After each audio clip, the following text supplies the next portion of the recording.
Hey, what's going on everybody? It's ETAPRIME back here again. Today we're going to be putting together a really powerful gaming PC using one of Intel's new 14th gen CPUs. Recently, they refreshed their line from the i5 up to the i9, and we've actually got a couple to choose from here. But I think the biggest difference between the CPUs they offered in 13th gen versus 14th gen is really going to come down to their i7 variant. Now, my main machine actually has an i9 13900K, and I do plan on testing out the 14900K. But for this build, we're going to be using the all-new 14700K. I actually didn't get a chance to test out the i7 in the 13th gen, but with this one, we actually get higher clocks, and that's kind of across the board with 14th gen. But for their i7 variant, they upped the core count from 16 to 20, and basically what they've done here is add 4 more efficiency cores, so we get 20 cores and 28 threads instead of 16 and 24. Max clock on the P cores is up to 5.6 GHz, up from 5.4 with 13th gen. We can also go up to 4.3 GHz on the efficiency cores, but of course this is still going to pull some power. Up to 253 watts, and yeah, we can actually reach that, so you're going to need a pretty decent cooler. I'm really excited to get this put together to see how it performs, and as we're going through, I will list off the parts, and when it comes down to the motherboard, we're still on socket LGA 1700. So as long as a BIOS update is in place, you should be able to use a Z690 or your Z790 board if you already have one. But for this build, I went with the all-new Aorus Pro X. This does have Wi-Fi 7 built in, 5 M.2 slots. We've got 4 Gen 4s and 1 Gen 5, so you can definitely add plenty of storage to this. And this is a DDR5 board. It'll support up to XMP 8266, some of the fastest DDR5 that I've seen. Unfortunately, I don't have anything that'll reach those kind of speeds, but I can do up to around 6800 with the RAM I have now. For storage, I'm going with an Aorus 7000S M.2 SSD. It's a 2TB variant. And since it already has a heatsink built in, I figured I'd go ahead and take it off and just use the motherboard's built-in heatsink. It's going to be more than enough to keep this nice and chilly. Now we're going to go ahead and install that i7 14700K. Should slot right in here, nice and neat. And the i7 for 13th gen is one that I actually missed out on. I was able to get my hands on an i5 and an i9. I really wanted to do the i7, so I'm actually glad I've got the 14700K here. Now when it comes to RAM, I'm going with some Aorus RGB. This is rated at up to 6800 MHz, and we should be able to run it just fine. It would be nice to run that over 8000 MHz, but this RAM just isn't going to cut it. The board will definitely handle it, but I just don't have anything fast enough here. And by the way, this is a 32 gig kit, which is going to be more than enough for a nice little gaming rig like this. If you're a regular viewer of the channel, you know I love my super small form factor builds, but you know, when it comes down to it and we're pulling a lot of power, we need a bigger case. I went with the Antec P20. This is the Snow White version. It does come with the 3 fans pre-installed, as you see up front there, and lots of room around back for cable management. It'll also support a vertical GPU, and I think that's what I'm going to go with here, but yeah, I do like the look of this case. It'll also support 2 360mm radiators, one up front, one up top, so if you were running a 360 on your GPU and your CPU, you've got more than enough room. And speaking of radiators, we're definitely going to need something to keep this i7 nice and cool. It'll pull up to 250 watts, so I went with a 360mm AIO.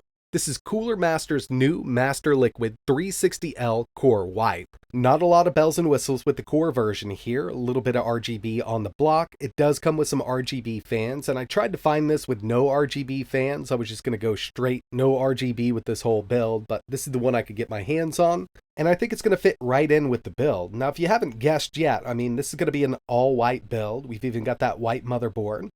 And so far, everything's gone together really nicely. That cooler up top looks like it's right at home.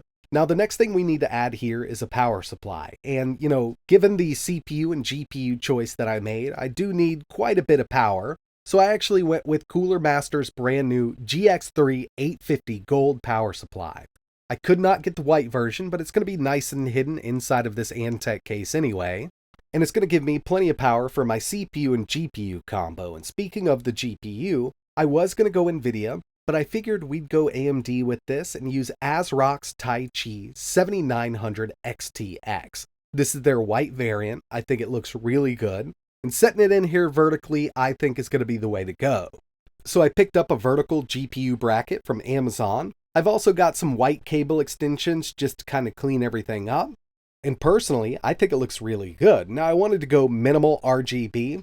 The GPU itself does have some RGB on the front, and like I mentioned with that AIO, we got those 3 RGB fans. All of this can be disabled if I wanted it to, but I actually think it goes together really nicely once it's all powered on. Now all I need to do is install my operating system, get Steam installed. We're going to be testing out some games, running some benchmarks on this new CPU, and hopefully we see some really good performance. Okay, so the first thing I wanted to do was run Cinebench R23 on this new 14700K just to see what we have. And yeah, with those extra cores, even though they're extra efficiency cores, you can really tell the difference when it comes to these multi-core tasks. And obviously, this is kind of an extreme use case scenario running Cinebench on this, but you can see that the CPU is pulling 278 watts. Now, luckily, this 360mm AIO kept it nice and cool. I did see a maximum temperature after running Cinebench R23 for 10 minutes up to 91 degrees Celsius, and we managed a multi-core score of 33,338. I also wanted to run Geekbench 6, and keep in mind these are at the stock clocks. We still got some room if we wanted to overclock. We get a single core of 2,942, multi 20,151, as opposed to the 13700K non-overclock, with a 2,792 single, 18,831 multi. So yeah, I mean, those extra efficiency cores and higher clocks on all of those cores is definitely helping out here. Now it's time to move over to 3D Mark, and with Firestrike here, we got a total score of 52,055. Time Spy netted us a 29,015. And I also ran 3D Mark's Solar Bay ray tracing test. We got a 115,075. So that 7900 XTX paired up with the i7 14700K is definitely doing some work here. I'm personally more worried about just real-world gaming, so let's go ahead and test some games out. And the first one on the list is Cyberpunk 2077.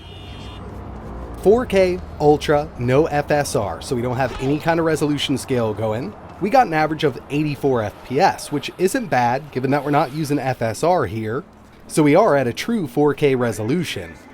Personally, whenever I think Cyberpunk, I think ray tracing, so I did want to test out some ray tracing. And I just left it to the presets here with the built-in benchmark. So we're at 4K, ray tracing Ultra, and when we turn it to ray tracing Ultra, it does take FSR to auto. Not exactly sure how far it's taken it down, but it did help out with performance even though we've got ray tracing enabled here, because by the end of this benchmark, we actually had an average of 122 FPS.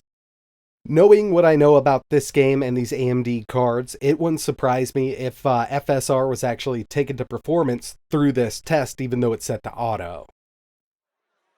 Next on the list, we've got Assassin's Creed Mirage, 4K Ultra, and I say Ultra, but I think they call it very high with this game. No FSR, we got an average of 84 FPS. Looking really good. Next up, we've got The Last of Us Part 1, and this game just really taxes any system that I've ever run it on, especially when we jack those settings way up. 4K Ultra FSR is set to quality. We got an average of 81 FPS exterior. When you're indoors, this will jump up over 100 FPS. I mean, it's definitely playable here with some FSR enabled, or you could take it down to high settings, 4K, and not use any kind of resolution scale. Spider-Man Remastered, also same case here for Spider-Man Miles Morales. 4K, very high, no FSR. We got an average of 103 FPS. I mean, this is maxed out, and it looks absolutely amazing. If you've ever run this at 4K on a PC over 60, it's a totally different game from what it was on the PS4 or PS5. And the final game I wanted to test here was Starfield, and there's definitely been some driver optimizations and game optimizations to make this run better, but it's still not perfect. We're at 4K Ultra, and we are using FSR. We're at about 75% resolution scale here. In the cities, you can actually get over 60. We had an average of 66 FPS. Planet side, you're going to average around 82, and indoors, tight corridors, it does jump over 100. So yeah, I think the build turned out fantastic. We can run anything we want on this. The i7 14700K has more than enough power, but is it worth upgrading to the 14700K from, let's say, 13th gen? Personally, I don't think it is, even though we've got a couple more cores here with the i7 and higher clocks. If you're already on 13th gen, I would stick with what you have until 15th if you're dead set on getting Intel. But, if you've been eyeballing 13th, then there's really no point in going 13 when 14's on the market right now, unless you can pick up 13 for much, much cheaper.